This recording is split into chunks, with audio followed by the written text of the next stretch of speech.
សួស្តីបងប្អូនទាំងគ្នាវិលមកកាន់ vlog វ៉ាវ៉ារបស់នាងខ្ញុំម្ដងទៀតហើយថ្ងៃនេះគឺទៅសាកញ៉ាំបាញ់ឆាវនៅខាងស្អាងម្ដងបងប្អូនសម្រាប់ទីតាំងហ្នឹងគឺមានឈ្មោះថាផ្ទះផ្កាមានខ្ញុំជឿថាបងប្អូនទាំងគ្នាប្រកាសជាធ្លាប់បានស្គាល់ក៏ដូចជាធ្លាប់បានឃើញបងប្អូន vlog ពីមុនគាត់អាសាទៅឲ្យថតពីកន្លែងបាញ់ឆាវហ្នឹងណាប៉ុន្តែពេលដែលខ្ញុំទៅនេះគឺម៉ោងដូចជា10ជាងចាប៉ុន្តែគាត់ចាប់ផ្ដើមលក់ឲ្យបងប្អូនសម្រាប់ម៉ោងហ្នឹងគឺគាត់បើកលក់អីណាអញ្ចឹងអ្នកដែលគាត់ចង់សាកទៅញ៉ាំឬក៏មានពេលផឹកអីចង់សាកញ៉ាំអាចទៅបានព្រោះម៉ោង10គឺគាត់ចាប់ផ្ដើមបើកដំណើរការកន្លែងហាងហើយខ្ញុំធ្វើដំណើរចេញពីផ្លូវ371បឹងទំពុនឆ្លងកាត់60ម៉ែត្រក៏ប៉ុន្តែយើងអាចទៅតាមតាខ្មៅក៏បានទៅតាម60ម៉ែត្រក៏បានប៉ុន្តែខ្ញុំឆ្លងទៅតាម60ម៉ែត្រដើម្បីឆ្លៀតទៅមើលកន្លែងស្ពានថ្មីក៏ដូចជាពលានយន្តហោះថ្មីដែរយើងធ្វើដំណើរមើលផ្លូវឥឡូវអភិវឌ្ឍខ្លាំងមែនតើបងប្អូនទាំងអស់គ្នាអភិវឌ្ឍស្អាតហើយឃើញថាប្រជាជនរស់នៅរកស៊ីអីគឺធម្មតាចាល្អហើយមើលទៅបងប្អូនផ្លូវចាប់ផ្ដើមស្អាតបដាលហើយបើសិនជាធ្វើស្អាតជាងនឹងទៀត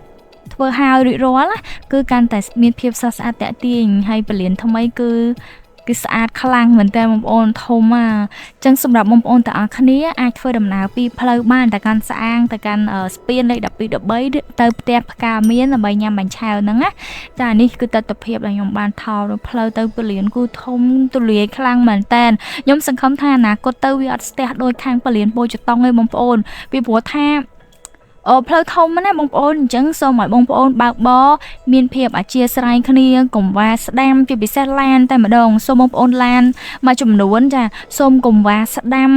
ចែងឲ្យស្ថាប័នទៅមុខទាំងអាឆ្វេងវេទលាយសោះហ្នឹងឆ្លៀតមកវ៉ាស្ដាំទៀតនិយាយទៅរក្សាទម្លាប់វ៉ាស្ដាំតែម្ដងអញ្ចឹងបងប្អូនអាចជិះអធ្យាស្រ័យហើយរក្សាកន្លងរបស់ខ្លួនឯងបើចង់បើកលឿនមកខាងឆ្វេងមកបើចង់បើកល្មមដូចខ្ញុំនៅប្រឡោះហ្នឹងទៅចាហើយបើចង់វ៉ាឆ្វេងហ្នឹងទៅចាឡានណាយើងមិនបាច់ទៅវ៉ាស្ដាំទេទុកឲ្យម៉ូតូហើយកង់3គាត់ជិះផង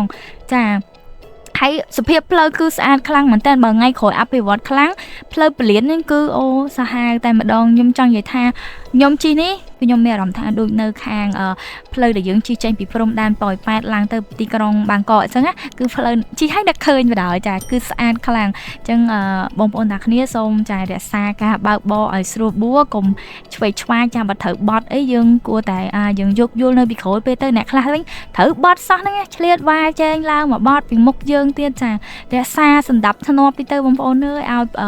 ខាងបរទេសអីគេមកលេងអញ្ចឹងទៅគេទុកចិត្តប្រទេសយើងចាខំកែកុនប៉ុណ្ណឹងហើយសង្ឃឹមថាបងប្អូនជួយរដ្ឋាភិបាលគាត់ក៏មិនអាចធ្វើអីបានច្រើនណាបើសិនជាអ្នកទាំងគ្នាអត់ជួយពីក្រុមទៅបើអ្នកទាំងគ្នាជួយម្នាក់បន្តិចទៅវិស័យទេសចររបស់យើងក៏កាន់តែល្អដែរនេះគឺជាច្រកចូលដែលខ្ញុំមកដល់ហើយស្ពានទីចិត្តស្ពានទី13ចាចិត្តស្ពានទី13ចន្លោះ12 13ហ្នឹងមកដល់ក្បែរស្ពានទី13ហ្នឹងឃើញគេដាក់ផ្លាកឯងបងប្អូនអាចចូលតាមផ្លូវហ្នឹងក៏បានដែរឬក៏តាមផ្លូវបេតុងខាងមុខមុនស្ពានហ្នឹងបន្តិចមានផ្លូវបេតុងមួយគេធ្វើមកបងប្អូនអាចជិះតាមហ្នឹងបានឥឡូវយើងមកដល់ទីតាំង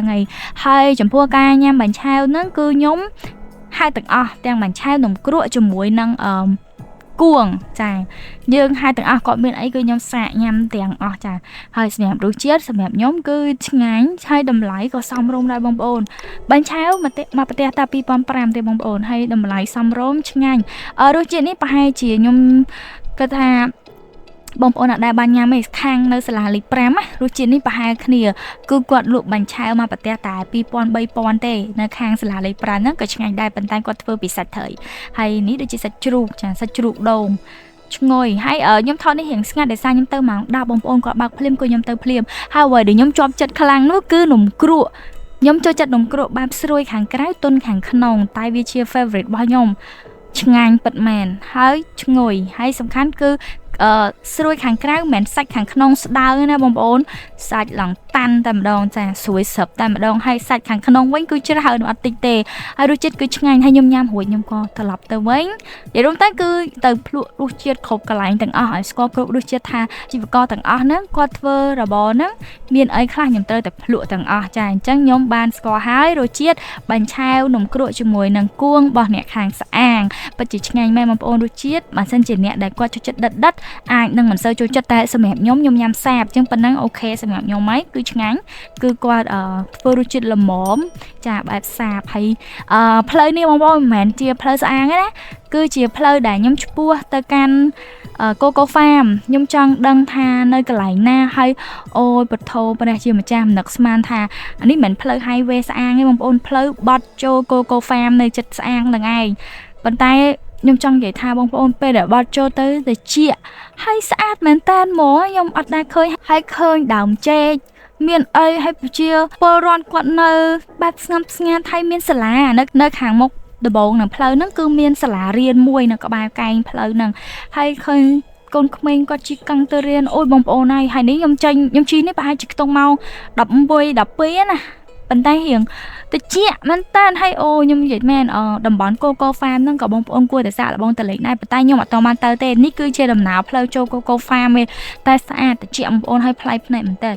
រូបភាពនេះគឺជារូបភាពដែលខ្ញុំថតទៅវាអត់សូវស្អាតដូចចាក់ស្ដែងទេបើបងប្អូនបានទៅចាក់ស្ដែងគឺចង់និយាយថាគេនិយាយ10 ដងមិនស្មើនឹងបានទៅជួបម្ដងហើយគឺស្អាតខ្លាំងអញ្ចឹងសម្រាប់អ្នកដែលគាត់មានគ្រួសារចង់ relax អីខ្ញុំក៏ណែនាំបងប្អូនសាកទៅខាងស្អាង Coco Farm នឹងមួយទៀតចាសប្បាយហើយមើលទៅស្រស់ស្អាតខ្លាំងមែនតើអ្នកដែលគាត់ចូលចិត្តធម្មជាតិដូចខ្ញុំប្រហែលជាអាចនឹងចាប់អារម្មណ៍ទីតាំងនោះអូខ្ញុំមកនឹកថាខ្ញុំអត់គិតថាស្អាងស្អាតអញ្ចឹងសោះព្រោះខ្ញុំមិនដែរទៅទេខាងស្អាងខាងកោះធំអីហ្នឹងគឺខ្ញុំមិនដែរបានទៅទេតែពេលបានមកបាននឹងថាវ៉ាវសិតតែដើមឈើហើយស្អាតពិតមែនអញ្ចឹងសម្រាប់បងប្អូនដែលគាត់អត់ដែរបានទៅឬក៏ចង់សាក់លបងស្គាល់ខាងស្អាងអីកុំភ្លេចណាទៅភ្លក់រសជាតិបាញ់ឆាវនំគ្រក់ហើយនឹងបើសិនជាអាចមានពេលគួរតែទៅសាក់ទៅលេងខាង Coco Farm ផងអរគុណបងប្អូនទាំងគ្នាសម្រាប់ការតាមដានទស្សនាវីដេអូ vlog វ៉ាវរបស់នាងខ្ញុំ